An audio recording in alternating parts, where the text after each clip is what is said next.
Students class 8 तो chapter number 2 हम लोग कर रहे थे। काफ़ी दिनों से चैप्टर नंबर 2 हो रहा है क्योंकि काफ़ी बड़ा चैप्टर है, आप देख ही सकते हैं। तो इसका लास्ट पार्ट तो नहीं, सेकेंड लास्ट है। इसके बाद हम लोग आखिरी पार्ट करेंगे कल, और उसके बाद क्वेश्चन आंसर इसका हम लोग स्टार्ट कर देंगे। तो हम लोग सेकेंड चैप्टर में पढ़ रहे थे establishment of east India company. कैसे ईस्ट इंडिया कंपनी भारत में आई थी, उन्हें कैसे कैसे युद्ध लड़े। हमने कई सारे वॉर के बारे में पढ़ा, कर्नाटिक वॉर, फिर बक्सर का युद्ध पढ़ा था, हमने प्लासी का युद्ध पढ़ा था, फिर एंग्लो सिख वॉर पढ़ा था, फिर मैसूर वॉर पढ़ा था। यानी बहुत सारे युद्ध लड़ना पड़ा उनको।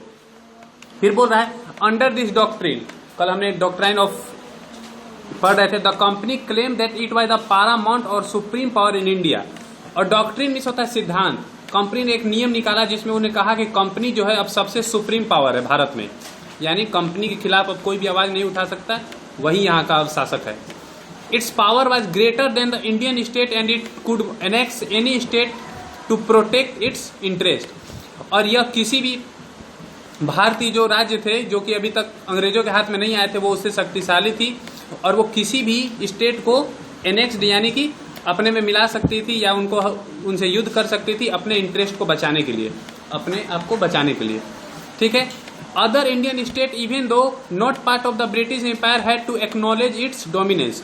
और वो भी भारतीय राज्य जो कि ब्रिटिश एम्पायर का हिस्सा भी नहीं थे, उनको भी इनका अधीनता स्वीकारना होता था। इस डॉक्ट्राइन में लिखा था, और टैक्स देना होता था। यानी वो ब्रिटिश का हिस्सा नहीं है, फिर भी उनको फोर्स किया जाता था, जबरदस्ती की जाती थी। फिर एक सिद्धांत बनाया गया doctrine of lapse. This was started by lord Dalhousie. Lord Dalhousie ने इसे स्टार्ट किया था। This policy was introduced to bring more state directly under the British rule. इस पॉलिसी को इसीलिए इंट्रोड्यूस किया गया था, इसलिए अपनाया गया था ताकि ज्यादा से ज्यादा राज्यों को ब्रिटिश के अंडर में लाया जा सके।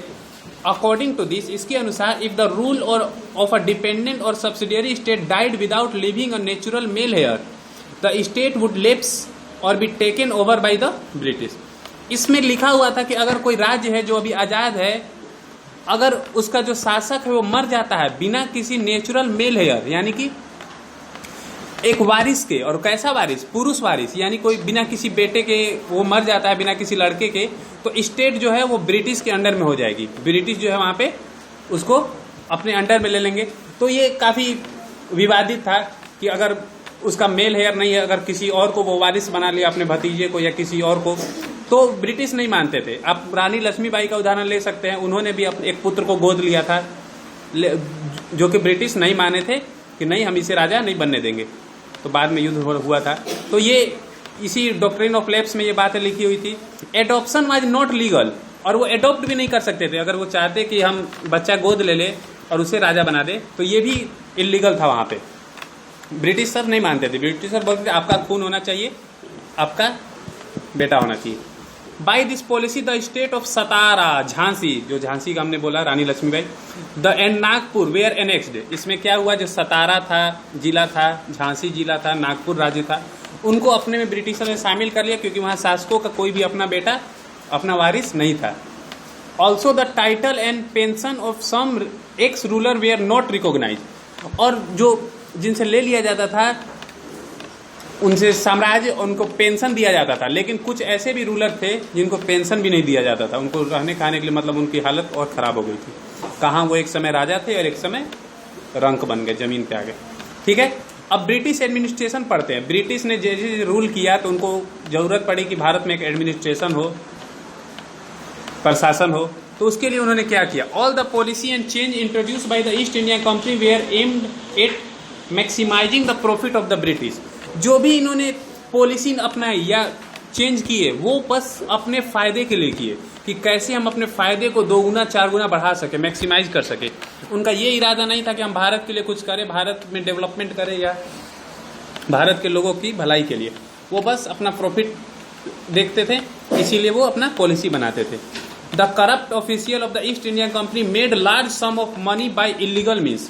और जो करप्ट ऑफिशियल थे, यानी कि जो भ्रष्ट थे, भ्रष्टाचार करते थे, घूस लेते थे ईस्ट इंडिया कंपनी के ऑफिसर, उन्होंने गैर कानूनी ढंग से बहुत सारा पैसा बनाया।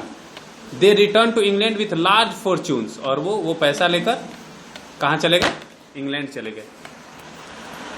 With the English East India Company rising to such height of power, considerable interest began to build up back in Britain.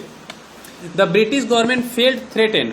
और इससे क्या हुआ, जब वो पैसा लेके जाते थे ब्रिटिश, तो वहाँ के जब सरकार देखती थी कि इनके पास इतना धन है, ये तो हमें भी, हमारे से भी ज़्यादा धन तो ईस्ट इंडिया कंपनी के पास आ गई है, तो जो ब्रिटिश गवर्नमेंट था उनको डर लगने लगा कि जो ईस्ट इंडिया कंपनी है कहीं हमारा भी सरकार ना गिरा दे और यहाँ पे भी कब्जा ना कर ले. They felt that these rich officials of the East India Company could buy off seat in the British Parliament and get control of Britain too.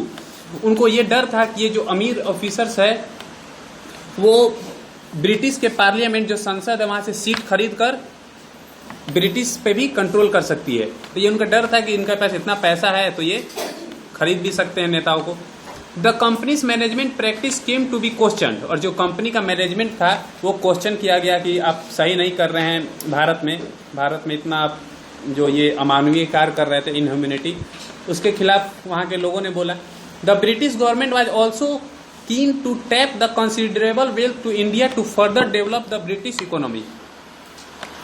और जो ब्रिटिश गवर्नमेंट थी वो भी जो पैसा था अपने पास रखती थी ब्रिटिश इकोनॉमी को बढ़ाने के लिए, वो भी भारत के बारे में इतना नहीं सोचती थी. उनको अपना डर था कि कहीं हम सत्ता से ना चल जाए.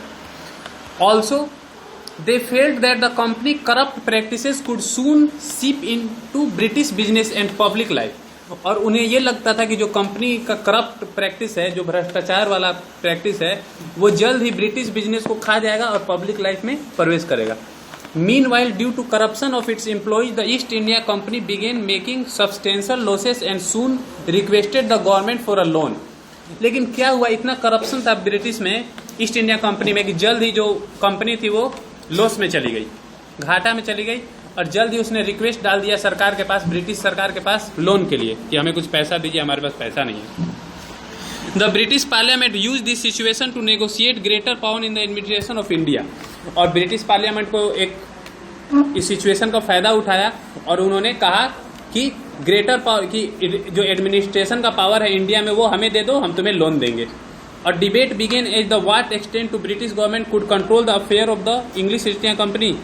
In 1767, the British Parliament passed an act by which the company had to pay 4 lakh pounds a year to British government. और एक ब्रिटिश पार्लियामेंट ने एक कानून बनाया जिसमें कंपनी को हर साल 4 लाख पाउंड दिया जाता था, currency money. Also the government passed act to get more control over the company. और भी कानून बनाया गया जिससे कि जो गवर्नमेंट है वो कंपनी पे कंट्रोल कर सके. और बाद में आपको मालूम ही है भारत में ईस्ट इंडिया कंपनी का रूल जो है खत्म हो गया था 1857 में, और फिर ईस्ट इंडिया कंपनी ये ब्रिटिश गवर्नमेंट ने ही भारत पर रूल करना स्टार्ट किया था, महारानी विक्टोरिया जो थी. ठीक है, तो आज इतना ही रहने देते, कल हम लोग द रेगुलेटिंग एक्ट पढ़ेंगे. Okay, thank you.